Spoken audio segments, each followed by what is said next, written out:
এবার ইসরায়েলের দিকে হাইপারসনিক ক্ষেপণাস্ত্র ফাত্তা-1 নিক্ষেপ করেছে ইরান।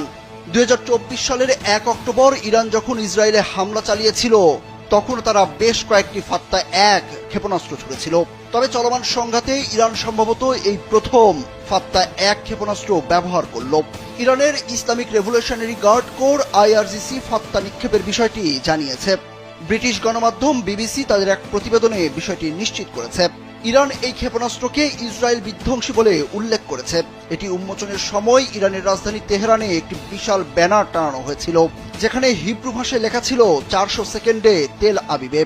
IRGC ফাত্তা ক্ষেপণাস্ত্রকে হাইপারসনিক হিসেবে দাবি করলেও সামরিক বিশ্লেষকরা এর প্রকৃত হাইপারসনিক সক্ষমতা নিয়ে সংশয় প্রকাশ করেছেন। কাম অন ব্রো, এসব অনেক কিছু আসবে আর যাবে, এক্সপার্ট কিন্তু থেকেই যাবে।